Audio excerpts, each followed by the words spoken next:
Okay, welcome everybody in the room and online. Today we're very pleased to have Dylan Zhao back at CITA, having graduated last year from his PhD. Dylan's now a KAVLI Fellow at the KAVLI Institute for Particle Astrophysics and Cosmology. You're a KAVLI Fellow, right? Okay, not KIPAC Fellow. That's a lot of KAVLI. At Stanford, and Dylan is going to be talking to us today about probing the CGM with FRB dispersion and scattering. So take it away, Dylan. Yeah, like press the big button to make it. Yes, that is a good idea. This would go with. Okay, yeah, so as Nate said, I will be talking about probing the CGM with FRB. And as a brief overview, I'll be talking about the circumgalactic medium, as the title suggests. And so I wanted to give sort of a brief introduction to what it is and why we care about this kind of mysterious medium. And in particular, I want to discuss the question of cool gas in the CGM, where cool here means sort of 10 to the 4 Kelvin. People who study the ISM always complain to me that this is not cool. In fact, it is warm, but whatever, cool is relative. And then I will talk about FRB scattering in particular, and the kinds of things we can do to use plasma lensing to probe the circumgalactic medium. Okay, we'll start with, what is the circumgalactic medium? And here is just this nice artist's impression that if you Google the circumgalactic medium, the first thing that you'll see. And basically, a rough definition of what the circumgalactic medium is every galaxy is sort of living in its own dark matter halo, and the circumgalactic medium is just the gas that is kind of populating that halo out the sun, out of the virial radius. And essentially, it is this interface between the galaxy's ISM, which is sort of the gas in the disk of the galaxy. It is the interface between the interstellar medium and the broader intergalactic medium, which is the diffuse gas between galaxies. Okay, one important point to make about the CGM is that a significant fraction of the total baryons in the universe actually reside in the CGM. And so here is from a study that uses FRB dispersion measures to basically get a census of all of the baryons in the universe and where they're located. And I'll explain how they do that in a second. But just to give the conclusion away, this is sort of the distribution of all of the baryons in the universe. Most of the baryons are in this intergalactic medium, so between galaxies. And then, of course, there is some fraction that's in stars that we can see. But then you also have a significant chunk in what I'm lumping together as a CGM. Finer taxonomies might make a distinction between the circumgalactic medium and the intragroup medium and the intercluster medium. But for the purposes of this talk, I'm sort of considering all of these things to be one thing. Essentially, all of the baryons that are kind of in these virialized halos is what I will call the CGM, although minor definitions can be made. And what they find is that roughly 10% of all of the baryons exist in these virialized halos. So just to introduce what FRBs are and how we might use them to study this material, as the name fast radio bursts suggests, they are radio bursts that are quite short. They're sort of millisecond duration. But for our purposes, the relevant thing or the most relevant thing to note is that they are dispersed, which means that basically the higher frequency, it's kind of difficult to see on this monitor, but here's a sort of typical FRB as a function of time and frequency. And you can see that the higher frequency wavelengths arrive at the observer slightly earlier than the lower frequency wavelengths. And the reason for this is very simple. Free electrons have a refractive index, and that causes a phase delay as you propagate through a medium with free electrons. And in particular, this is extremely, it has like this 1 over frequency squared dependence that is very easy to model. And by measuring this sort of characteristic swoop in the arrival times, you basically get a direct measurement of the electron column density along any given line of sight to an FRB. And so this dispersion measure is made up of different parts, right? Any line of sight towards, I guess another thing that I failed to mention that is important is that FRBs are extragalactic. So they're sources that live in other galaxies. And so any dispersion measure you measure is basically just summing up all of the electrons along the line of sight. And so there are various components to the DM, right? You have the component from our Milky Way, right? Any line of sight to an FRB is going to pass through the Milky Way and get some electrons from the fact that the Way has electrons. Then you have the host, so the host galaxy that the FRB resides in will also contribute to the DM. If you're at very large redshifts, the majority of the DM is going to come from the IGM component. This is all of the stuff in between galaxies. And there's sort of a rough rule of thumb where as you increase in redshift, the DM from the IGM component kind of increases linearly with the redshift. And then you also have this additional component, which is essentially if your line of sight happens to intersect one of these virialized halos, you're going to get some contribution to the DM from all of the halos that your line of sight is intersecting, right? And what is useful about this, when you measure a DM, you only get to measure the total thing, right? You don't get to measure each of these individually. However, each of these individual pieces scales differently with redshift. And so you can essentially disentangle these things. So if you measure many FRBs at multiple redshifts, you can essentially statistically disentangle all of these different parts. And I won't go into the details of that, but that's sort of the basic idea of how you can do this measurement. And that's indeed how this paper does this measurement. And they get this census of where all of the baryons are. And so they find indeed that the IGM has the lion's share of them, 80%. But these virialized halos have also a significant fraction, so 10%. And just as kind of a side note, measurements like these have been kind of shedding light on what people call the missing baryon problem, where it turns out the baryons aren't really that missing anymore. So if you just now convert this to a total baryon fraction, they find that the baryons make up this fraction of the matter of the universe, which is consistent with CMB measurements. So in that sense, problem solved. Baryons have been located. But that's sort of a tangential note. I want to focus on understanding what the certain galactic medium actually is. And I'm saying all this sort of to motivate that question, because this is a medium that contains a significant fraction of the baryons. And so just by that alone is something that is perhaps interesting, something that you might want to learn about.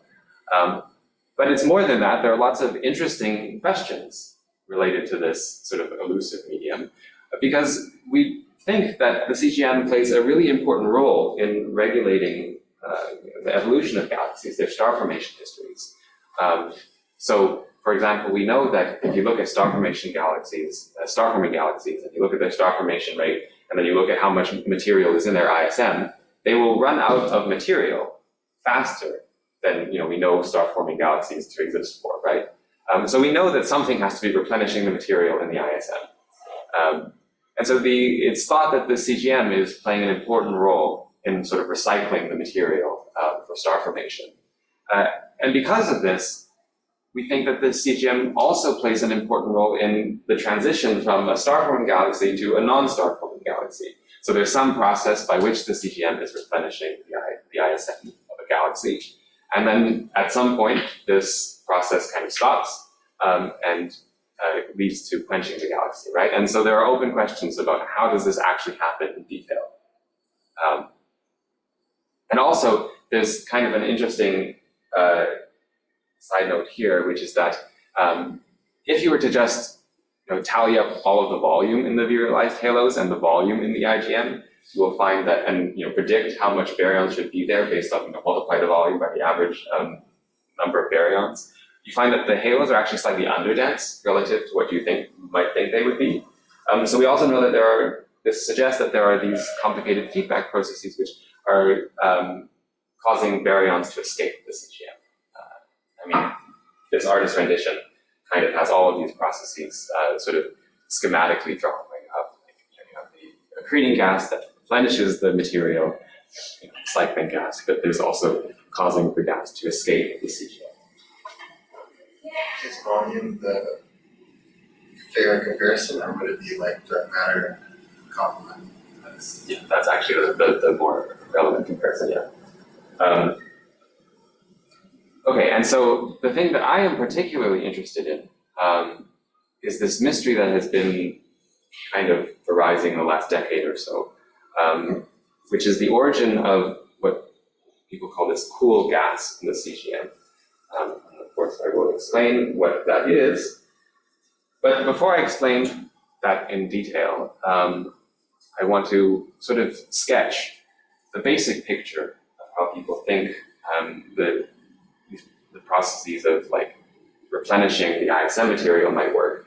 And the sort of standard picture is this idea of cold accretion, where you have warm ionized gas in these halos that cools over some time scale, and as it cools down to the sort of 10 to the 4 Kelvin temperature, it starts to condense onto the galaxy, right? It gets denser, and it just sort of condenses in some cooling flow onto the galaxy.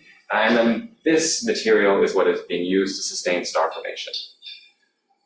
Now, one of the reasons why this is kind of a very attractive picture is, it's very simple, but also it leads to a very precise prediction, which is that more massive galaxies, if you have more stellar mass in the galactic disk, at some point they're going to have sufficient mass that the pressure of a dense cool cloud entering the ISM will essentially get shock heated as it falls in. And that will essentially suppress this cool mode of gas because it will heat it back up, right? And people have done these calculations and they find that roughly this transition from where you go to this cold accretion picture to the shock heating picture is this stellar mass. And what's interesting about this particular stellar mass is that this happens to be roughly the same mass range where you transition from having below that mass, you tend to have lots of star-forming galaxies, and above that mass, you start to see more old red galaxies with less star formation. So this is very sort of order of magnitude kind of thing, but it was an interesting hint that maybe this is what's going on because you kind of predict you kind of recover this mass scale, right, in this cold accretion picture. That, however, has been complicated. Oh, that's a typo. That's not a D, that should be an L.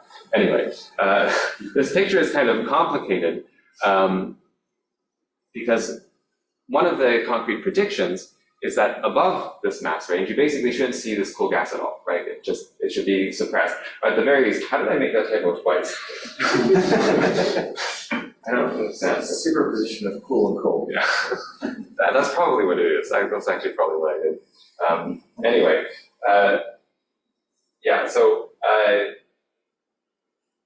basically, you don't expect to have cool gas above a certain mass, and if you do see it, it should have a very sharp radial profile. As you sort of get closer into the halo, it should get shock heated and suppressed sort of inwards. And so you should, at the very least, see a very steep radial profile above a certain mass. However, this is not what we observe. So there have been quasar absorption studies that have been done roughly over the past decade, which have at this point basically established that there is sort of a ubiquitous presence of this cool gas. And so there are various tracers that you can use to detect gas at this sort of temperature. There's, of course, the neutral hydrogen, and then there's this magnesium-2 line that people use a lot to trace this cool gas. And what they find is that independent of the mass of the stellar mass of the galaxy or its star formation rate, you kind of find the same level of this cool gas. And in particular, it has a really high covering fraction, which basically means that any line of sight that intersects one of these halos within the virial radius has roughly the same column density of cool gas, right? And so this is basically what this is showing. These are the neutral hydrogen column density for various sight lines as a function of impact parameter from the central galaxy. And you can see that this is quite flat out to quite large radii. And the different colors are for different, this is sort of independent of the star formation rate, right? Galaxies that are no longer are forming stars still show this similar radial profile, right? And the same thing is true of these magnesium-2 lines that people use. So there's kind of this puzzle where you have this prediction from this simple cold accretion picture that doesn't seem to be borne out by the observations. So this ubiquitous presence of this 10 to the 4 Kelvin gas is kind of challenging our understanding of gas accretion. And it is particularly challenging to make progress theoretically because you can basically infer the scale on which this cool gas exists at.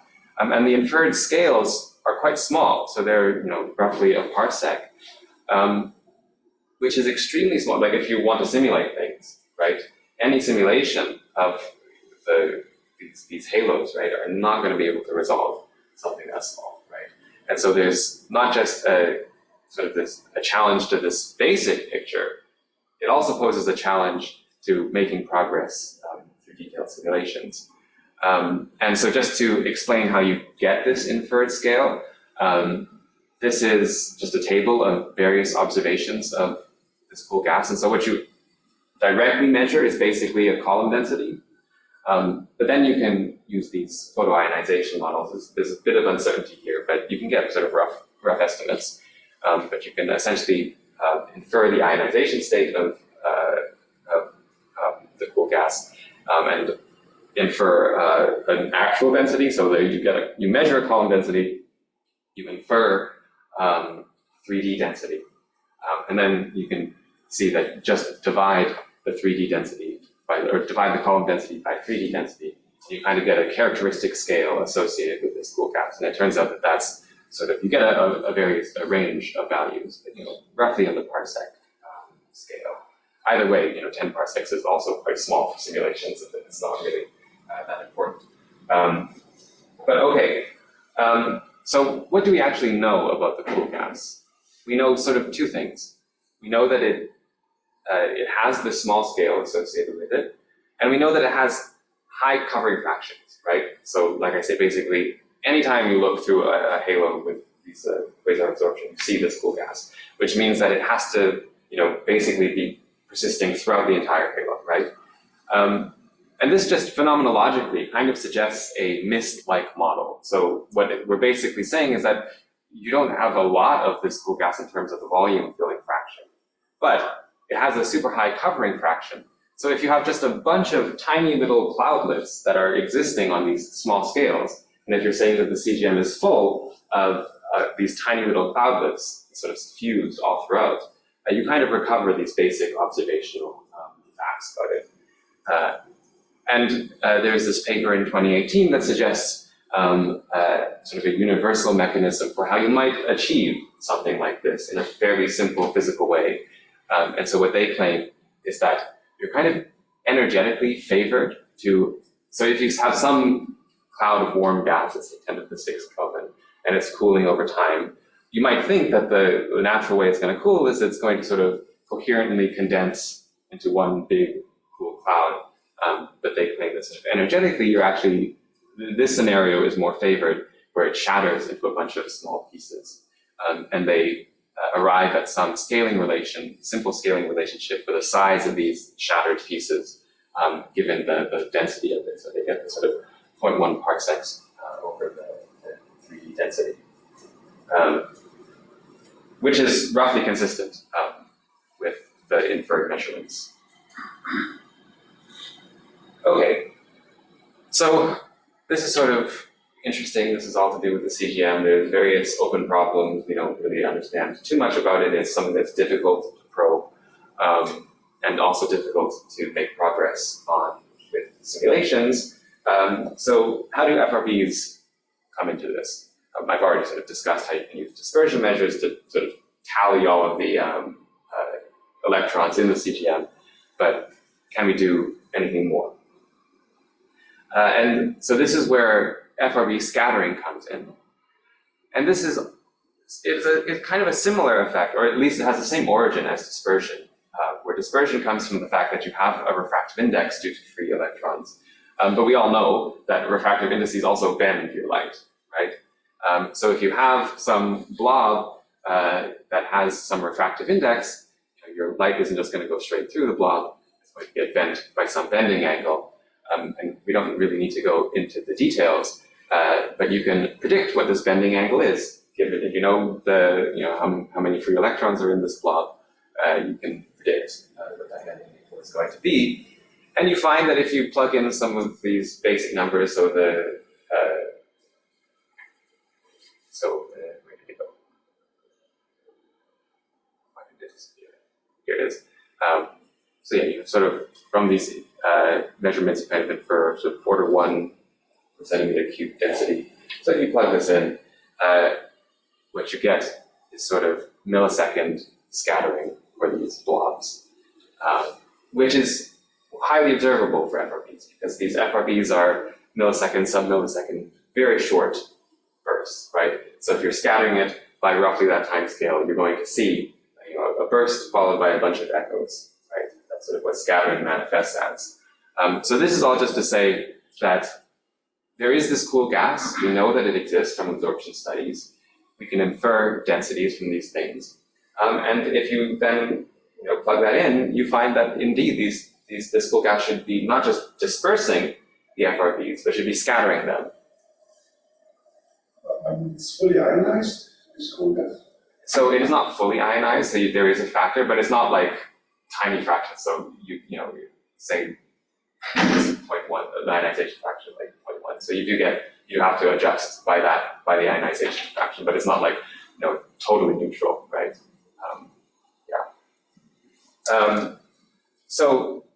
So the point that I'm just trying to make is that this cool gas is certainly dense enough and has a sufficient ionization fraction that it will scatter the FRBs.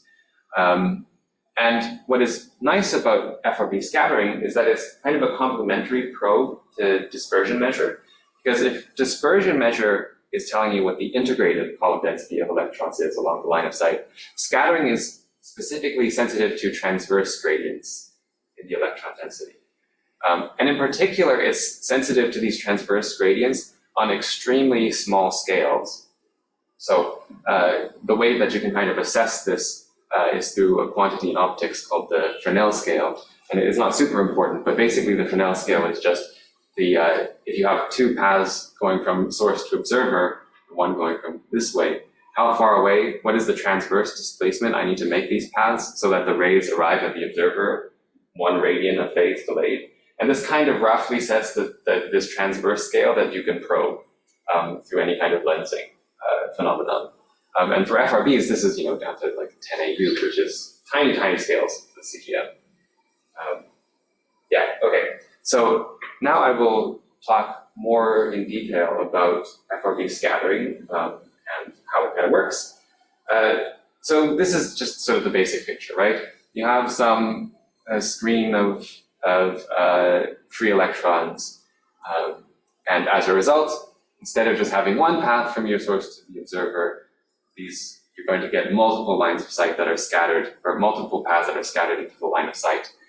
And you can predict what that bending angle is going to be with a fairly simple formula, which is just sort of Snell's law, but for plasma. Okay, and so what do we actually observe? So this is kind of a typical FRB that you might see. So you can see the scattering, right? One thing that I should note is that this bending angle is frequency dependent, so it depends on lambda squared. And what this means is basically that at lower frequencies, you get more scattering. And so you can already kind of see this observationally. So at the high frequencies, the burst is kind of more narrow, but at the low frequencies, it gets sort of broadened. We use the word scatter broadened. So it's getting sort of temporally smeared, because basically what is happening is as you get more of these lines of sight, they arrive at the observer with some relative time delay, right? So this scattering tail is essentially a bunch of small images that are arriving at the observer slightly more delayed in time, right? And the more scattering you have, the more delayed in time you get. And so these scattering tails are kind of in this regime where your scattering time is larger than your intrinsic burst width. Because when your scattering time is larger than your intrinsic burst width, you're getting echoes, right? They're observing, you're resolving the scattering time delay. And you get this sort of typical exponential scattering tail, where like this is just basically a sum of a bunch of images that are arriving slightly later in time. Right. And then, yeah. This is on the screen, like scattering the screen? Or So, also, yeah, I mean, it does kind of assume that you're scattering in a screen, but we know sort of empirically that most of the scattering is happening at fixed points along the line of sight. Like, it's true that the CGM is, diffuse, and it probably does have a gas that's sort of populating it. But if you have like one halo that's intersecting it, that's a very small fraction of the total line of sight to the FRB. And so this sort of thin screen approximation is often good enough. Yeah, and then there's a related phenomenon, which is scintillation. And it's not even related, it's basically the same thing. It's just multipath propagation due to the fact that you get some scattering screen. You're just in kind of a different regime, where the time delays induced by the scattering screen are less than the burst duration. And so the additional images are basically arriving at the observer at the same time. So you get an overlap in the images. And because FRBs are coherent radiation, this results in an interference effect. And you see this interference effect in the time or in the frequency domain. So these scattering tails kind of manifest in the time domain. Scintillation is a phenomenon that manifests in the frequency domain, where you get these frequency-dependent modulations in the brightness, which is just a classic interference pattern. And this is also something that you can just see by eye in this particular FRB, where you can see that it's getting brighter at certain frequencies and dimmer at other frequencies. It's just an interference pattern. And then lastly, At all odd that there's no clear variation in the interference pattern so as you go. this one is a little bit deceptive, I will admit, because they painted in the RFI. Like, if you were to actually look at the raw data, like you'd have to like mask out large portions of these frequency bands. So some of what might look like a modulation is actually the fact that you're just masking out RFI. So it's not quite. It's a bit deceptive to say that you can see it by eye, but it is there, trust me. But it's just by eye, you have to contend with the fact that the RFI is there. Yeah, and then the last thing that I wanted to say is that people also talk about plasma lensing. And technically all of this is plasma lensing, right? It is just you have some material that is bending the light, and so you get lensing. That's just what lensing is. But when in the literature, when people talk about plasma lensing, they're usually thinking about this regime where in scintillation and scattering, you're getting typically hundreds of these images, right? So you're getting so many images in the scattering tail that you can't really tell that there are distinct echoes, right? So people kind of use the word plasma lensing to refer to this situation where you get very distinct small numbers of images that are arriving at some time delay. But this isn't something that we have at least confirmed to have seen yet. Okay, so to summarize, we know that this cool gas should be scattering FRBs, and we kind of understand how that scattering arises or manifests in the data, right? One thing to note that is that basically above a certain redshift, you're kind of guaranteed to be intersecting one of these halos, right? Like you're just far enough away, there's lots of halos in the universe, you're kind of just guaranteed. And that's all this is showing. It's just showing basically the optical depth, so how many halos you intersect along a given line of sight. And so, at say redshift 1, you're starting to get into this greater than 1 optical depth territory, where above that redshift, you're kind of guaranteed these things. So at lower redshifts, you're not necessarily guaranteed, but this is just to say that FRBs, as you go to higher and higher redshift, you kind of expect that these scattering tails should be coming from this cool gas, because we know that the cool gas can produce these millisecond scattering tails, at least if the standard picture is correct. And indeed, this is just sort of reiterating that. So there's this calculation that people did fairly early on, which basically shows that, okay, so here's sort of the picture. You have these cool gas cloudlets that have some scale associated with them, say it's a parsec, or roughly. Now, imagine that these cool gas cloudlets aren't just a spherical blob of uniform density, right? They probably have some structure associated with them as well. So let's say there's some turbulent structure, some Kolmogorov turbulence that cascades down to small scales, right? You can do this diffractive lensing calculation, and this is quite technical, so I won't get into the details of how you do this calculation, but if you want to talk about it, I'm happy to discuss it more. But basically, you arrive in a more principled way at what I've sort of already sketched, which is that you get these millisecond scattering timescales, and you would produce any line of sight through this scattering, through this little cloudlet is going to produce sort of a millisecond timescale scattering tail with lots of little images. So that's what happens diffractively. And then there is the refractive scattering. So again, this is a bit technical and has to do with the different regimes, the different physical regimes of optics. But suffice to say that diffractive scattering is kind of what happens when you're dominated by the small scales. So if you have this turbulent cascade down to very small scales, you get a bunch of lines of sight that are being scattered by the smallest scale density fluctuations. And then refractive scattering is kind of what happens if you imagine this were a smooth, no substructure kind of lens. And so in that case, your bending is dominated by sort of the large scale structure of this cloudlet. And this plot is basically showing that even in this refractive scattering case, you still get quite a few images formed by these cloudlets. So basically, this is showing the number of images that these cloudlets would produce for a given line of sight through a halo. If you assume different values of this sort of outer scale of the cloudlet size, and for different values of the covering fraction of all of these cloudlets on the sky.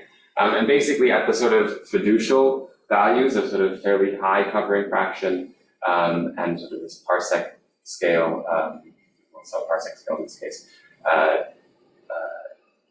cloudlets, you very rapidly reach this sort of regime of many images, significantly more than one. And also similarly, you have sort of millisecond time scale scattering.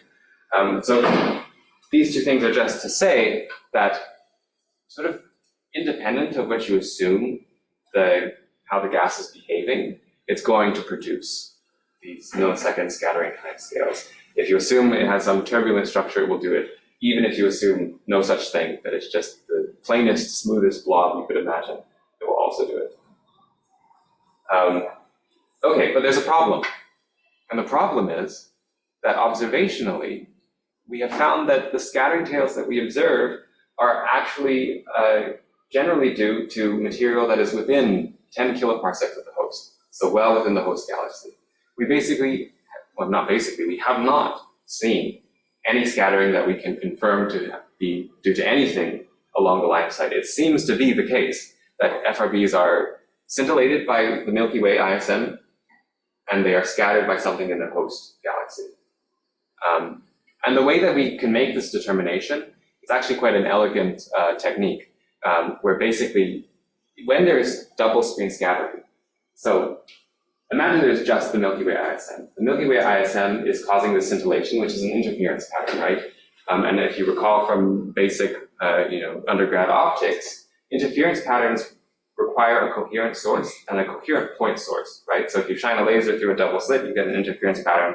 If you put a light bulb through it, you don't see anything, right? So if you broaden your source, you don't see any scintillation, essentially. Scattering, I have a scattering screen that is sort of closer to the source, its effect is precisely to broaden the source, right? So if you were to look at what the source looks like on the sky, this would be it intrinsically, but then I add the scattering screen, I get a bunch of images that have, sort of an extent on the sky. I've effectively, we use the term scatter broadened the source. And so from this alone, we can make the claim that if you have too much scattering, or if this scattering disk is too large, you suppress scintillation, right?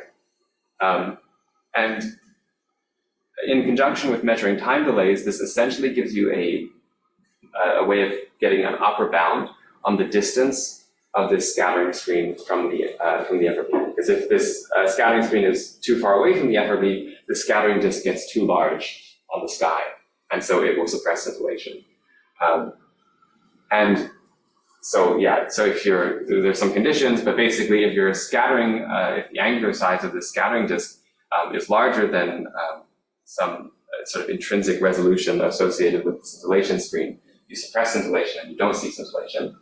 And yet we do see scintillation. Scintillation is not a rare phenomenon for FRBs. They're sort of mostly scintillated. And where we've been able to do sort of more precise measurements, which has been done by a couple of authors, we found that scintillation places these scattering sites, this host scattering site, to within 10 kiloparsecs of the source. So, it's kind of odd, right? If this scattering was coming from the CGM, you just would never see scintillation. That's basically my claim, and yet we see scintillation. So it doesn't seem that this scattering is coming from the CGM. Another way that we kind of can infer that the scattering is mostly from the host was published in this paper. So this is a CHIME paper where CHIME found what is at the moment the most highly scattered FRB to date. So you can see that the scatter time scale goes up to a second at the lowest frequency. So this is highly, highly scattered, the most scattered that we've seen. So if you think that, if any FRB is going to have some contribution from the CGM, it's going to be this one, right? And this is also useful because this was found by the CHIME outriggers, so it has a localization, so we know where it is in the sky, we know what's in front of it, we know that it indeed could be scattered by halos along the line of sight. And yet, we infer that, again, that the scattering material is mostly within the host. And the way we do that is not with the scintillation measurement. So it's a little bit less of a tight argument because the scintillation measurement is a very simple, very, it's just simple physics, hard to get around. This one is a little bit less certain because we use DM budgeting basically. So basically you measure a dispersion measure, you kind of know, because you know where it is, you can estimate the various contributions from different things. And then you can say, okay, now imagine I take all of my electrons in these halos and I construct them in such a way that they would optimally scatter this FRB. You find that even if you do that, you would not get this second long time scale, right? So there aren't enough electrons essentially in the, even if you optimally place them to get this scattering, this level of scattering. So this is sort of suggesting that whatever is causing the scattering is sort of close to the FRB. Okay, so then this leaves us with this kind of conundrum, which is that the CGM is full of this cool gas. We know this from absorption studies. This is an empirical fact. And it's just, if it has the right densities to be scattering the FRBs, and yet we do not see the scattering from this cool gas. So what's going on? This is an open question. I don't know what's going on. There's somewhat of a hint, and I don't want to claim this is any more than a hint. It is it's literally just a hint. There's no rigorous science going on here. It's just sort of, what is interesting is that if you look at all of the publications that have published modulation indices, so the kind of fundamental quantity that measures how much scintillation you get is the modulation index, which is really just sort of measuring the how much variance you get in this interference pattern. It is not super important. The point to make is that if you look at these publications that have published modulation indices for FRBs, you will notice that roughly the trend is that FRBs scintillate weaker than pulsars.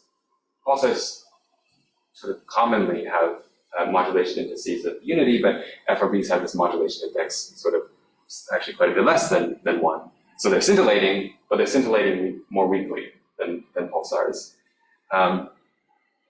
And so it may be the case that rather than whatever the cool gas in the CGM is doing, it's not producing many, many images that suppress the scintillation, but rather just producing a few images that are sort of modestly suppressing scintillation. Not to the point that you don't see it, but just a little bit, right? And one way that you can kind of achieve this is rather than having a mist of tiny little cloudlets, having sheets of electrons. And by that I mean, instead of having a spherical cloudlet, I sort of relax the assumption of isotropy and just allow it to be anisotropic. And the reason that this helps is that, it's sort of easy to see schematically, right? So if I had sort of a sheet of with some refractive index, it's actually just perpendicular to the line of sight. It actually doesn't bend the light very much, and it's only when I have it aligned with the line of sight that you get sort of significant bending. And so this is, by sort of relaxing this assumption of isotropy, you can find yourself in a situation where you're only really forming images when these sheets are highly aligned with the line of sight. And I don't think it's at all a crazy thing to say that you might form structures that are not isotropic. I feel like, especially in gas physics, anisotropy is often more common than isotropy, right? So I don't think that's crazy at all. And this would be a way of sort of resolving this sort of conundrum. But again, this is purely just speculation based off of the handful of modulation indices that have been published. This is by no means like a population level study of the statistics of scintillation. But okay, so how do we make progress on this, right? So it's already interesting on its own, and we can perhaps say something purely based on the fact that we expect scattering from the CGM, and yet we don't see it. So that already is kind of interesting. But ideally, what you would like is to actually detect this. If it may be a more subtle effect, and so the standard picture overestimates how much scattering you get, but it may be a more subtle effect, and it would be nice to actually detect it, because then you can actually learn something about the scattering material, right? And so in the long term, I think there's a lot of reason to be sort of optimistic about our prospects to be able to actually detect scattering in the CGM. And I say that because it will become possible to use this technique of scintillometry that the pulsar scintillation group here has really developed and apply it to FRBs. And so just as a very, very basic overview of what scintillometry is, with pulsars, you measure sort of this frequency-dependent interference pattern that it arises with scintillation, but you also get to measure it as a function of time, because these pulsars are repeating, and as you observe this pulsar over time, the Earth is moving, the pulsars are moving, so basically you get to sweep through this interference pattern, and you get to sort of get the spatial and time information as well. And it turns out that from that, you basically get enough information to sort of fully resolve or fully determine all of the parameters in the lensing situation. So this is from this paper that uses this technique for a pulsar, this is a pulsar that's being both scintillated by some scintillation screen in the Milky Way ISM, but it also is being lensed by something else in the ISM. And so they were able to, using this technique, determine where all of the images are on the sky, and also where the distances to these different scattering screens are along the line of sight. So this is an extremely powerful technique, but of course with FRBs it's much more challenging because, well, most FRBs are one-off, so you don't get this additional time information. Even for repeating FRBs, you don't get it as frequently as pulsars, right? Pulsars are constantly going. But this is really, for repeaters at least, this is really just a signal-to-noise issue, right? As long as you're sampling it, in principle, that information is there. It's just you need better signal-to-noise. But there are telescopes that are going to be able to do this with FRBs, like SK in particular, but that's a little bit further down the line. But of course, FAST is online now, and indeed, there have been a few papers that have been sort of approaching this kind of thing with FRBs, with repeating FRBs already. So that's a bit sort of more in the future. In the more immediate term, I think it is important to start to do these kind of population level scintillation studies where we think sort of more carefully, not just measuring, oh, I see an FRB that's scintillating, let's see what I can do with that individual FRB, start to answer questions about, is there sort of, is scintillation indeed suppressed when you have more halos along the line of sight? Like, do FRBs scintillate more weakly when there is something in between us and the FRB? Answering questions like that. And then in the immediate future, one thing that I'm currently working on is thinking about FRB scattering through M31. M31 is very useful because it is very large on the sky, so you get lots of sight lines through it. And with the outriggers for chime on, we can localize FRBs, and so we have roughly 100 FRBs that are behind M31. And so we can start to look for some of these more subtle lensing effects with that sample. Okay, so I'll wrap up shortly.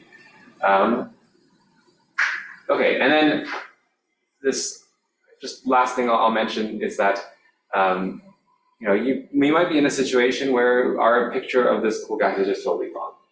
Maybe it doesn't scatter FRBs at all, right?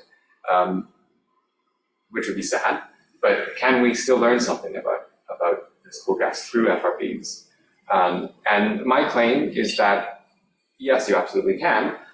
You just have to be a little bit more clever about it.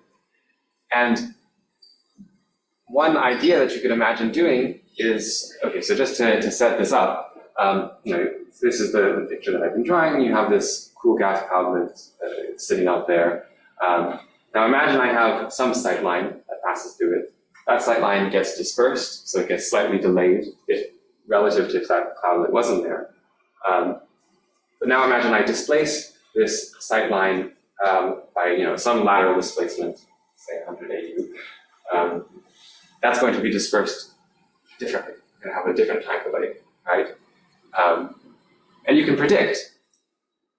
So this prediction relies on the fact that you have some sort of turbulent cascade, but you can predict for a given displacement what this differential dispersion should be. And roughly you get, for a single cloudlet, you get roughly 10 microseconds, but of course you'll have, if it is really a high covering fraction, as people think it is, you'll get many of these cloudlets along the line of sight, so this is sort of actually a lower bound of what this differential dispersion would be. And so, the reason I choose 100 AU is that that's roughly the scale that is associated with Milky Way ISM scintillation. So the ISM is scattering, our line is scattering the FRB, and essentially you're getting these two lines of sight that are separated by 100 AU for free by measuring scintillation, right? This is challenging though, because essentially what this boils down to is, can we disentangle the dispersive delay that is caused by this intervening cloudlet from the geometric delay that is caused by the Milky Way ISM stream. And I'd say that the answer to that question, can we do it, is yes. And in fact, we know that we can do it because this is something that can be done with pulsars, for example. But again, basically, if something can be done for pulsars, it can be done for FRBs. It's just harder. Yeah, that's basically my claim. And this is something that I've been working on, sort of trying to figure out, okay, what do you need? How many bursts are you going to need from FRB before you can actually do this? What kind of sensitivity do you need to measure this?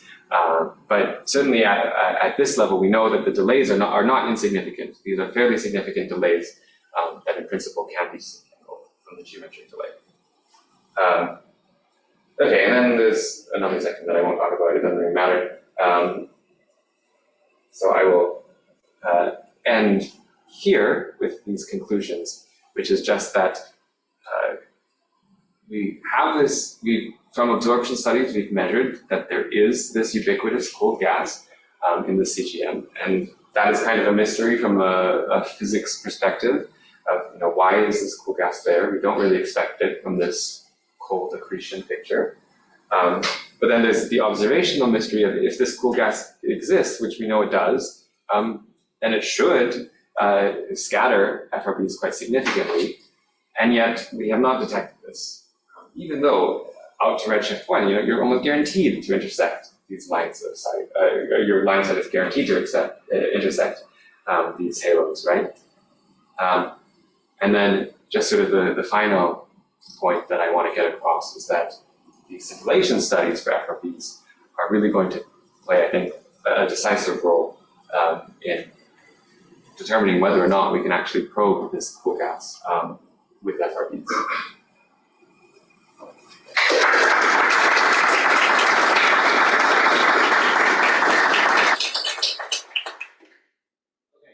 So there will be a lunch upstairs in 5 minutes or so. We have time for a few questions online or in the room if anybody has them.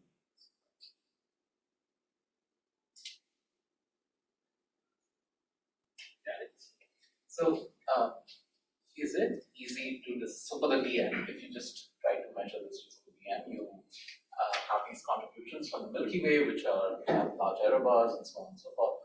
If you try to do that with scattering, is that also a big issue? In the sense that, like, a bunch of scattering coming from Milky Way and you mistakenly attribute that. Yeah, it's less of an issue because of this, where technically, yes, you are always getting scattering from the Milky Way, but it manifests differently, right? There's this difference between the scattering tails and the scintillation, right? So it manifests in the observations differently. Even though it's the same physical effect, they look very different depending on where it is, right? Yeah, I guess even in the DM it does look different. It's just that for nearby sources it's not distinguishable. Is that the same logic? Or like for instance in the DM you have that redshift factor, which Milky Way does not have any redshift factor. It's easier to distinguish the further away the source is. But I will say that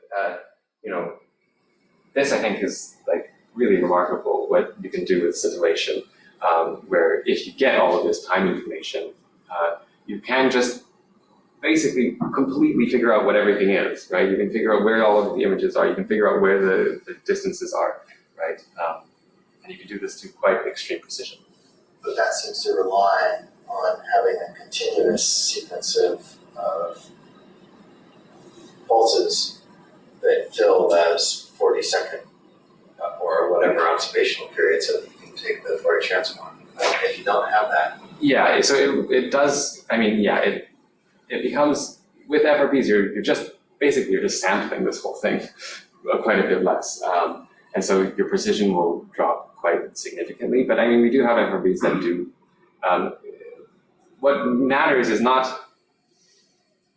This is kind of a little bit. The situations aren't quite exactly mappable because the timescales of how the scintillation pattern will change is also different for FRBs, right? So it's not like you need an FRB that is going to give you many samples in a 40-second window, right? It depends on the timescales involved.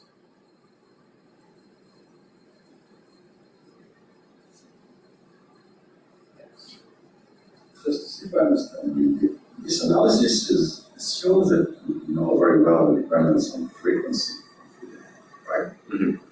That's how we distinguish between the same group, because FRBs are, at least the results are non-linear, and you don't understand all these intrinsic effects. So it's this dependence on frequency which basically Yeah, allows us to disentangle all these.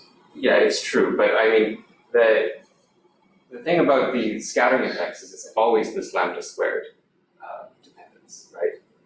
If you're measuring this lambda squared dependence, then you can be pretty sure that it's some scattering phenomenon, right?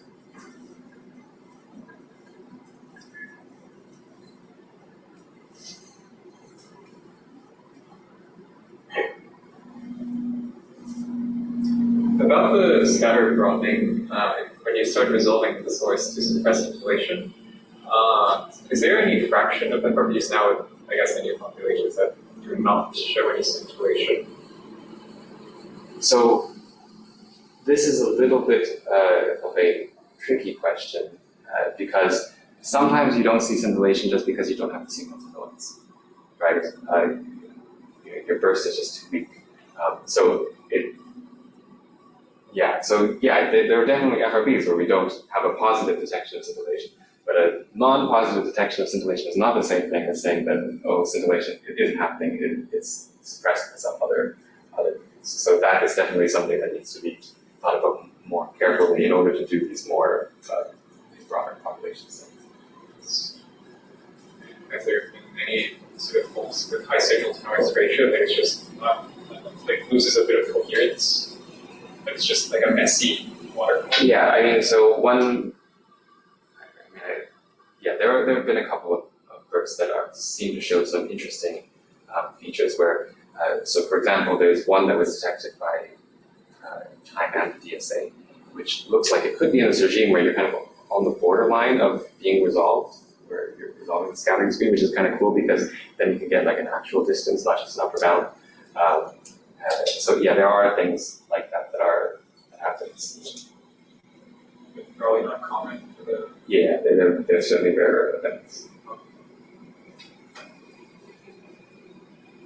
At the sensitivity of the SKA, is it possible that repeaters actually have more bursts than are currently known about?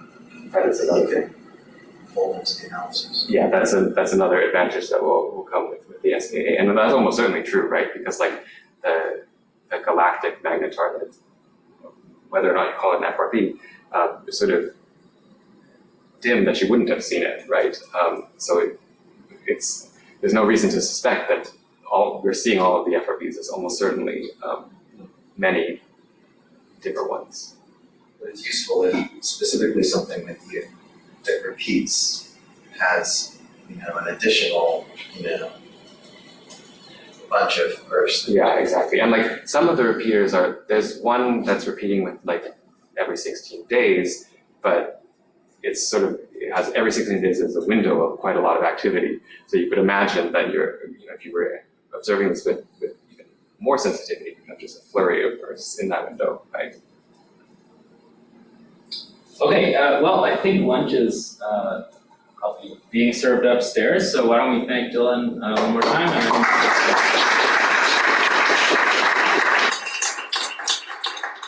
anybody has more questions, there's still some slots to sign up to meet with Dylan if you want, so check out that Google Doc in my